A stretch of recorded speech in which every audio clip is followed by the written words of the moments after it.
Welcome to Awesome English, I'm Dan. Now this is lesson 4 in our series on how to write an instructional manual.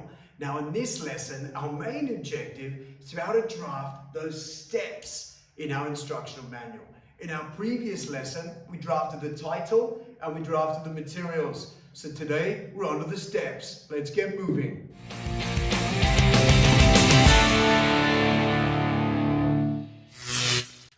Alright, welcome to our awesome checklist for today's lesson. These are the objectives we want to achieve. So the first one is to be able to identify those subheadings for an instructional manual. Title, materials, steps. Now the next one is to be able to write in chronological order. If you're putting something together in an instructional manual, you can't do it out of order, can you? It needs to be in a certain order. The next one is to be able to use present tense. Then to be able to use adverbs of sequence, those things like first, next, then, finally, to show the order. The next one is to be able to use imperative verbs. They're those bossy verbs that tell us what to do. Screw, put, add, okay? The next one is to be able to use nouns.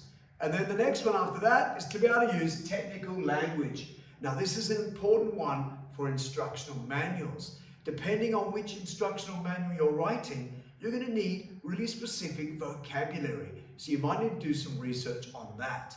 And the next one is to use clear, simple and compound sentences for clarity. And the final one is about to maybe use some pictures, again, for clarity, to make the instruction manual super clear. All right, let's get moving. All right, so there's loads of different types of procedural text. It could be for instructions on how to play a board game. Maybe it's a science experiment.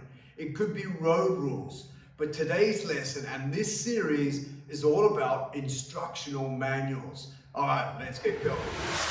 All right, let's do a little think, pair, share. So if you're in class, you can work with the person next to you. If not, do it by yourself.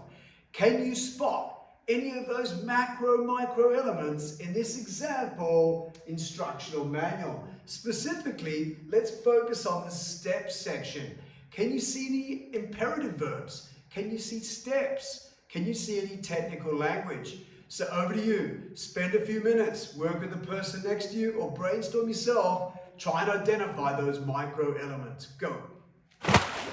All right, I hope that brainstorming session went well and you could spot some of those elements. So let's check out some answers. Here's an annotated example of that instructional manual. You can see we have clear steps. There's a mix of simple and compound sentences for clarity. There's some pictures. We even have imperative verbs. All these things make our instructional manual clear and awesome. All right, guys, so now it's over to you. Use this annotated example to help you. Go and draft your own steps section of an instructional manual. Get drafting.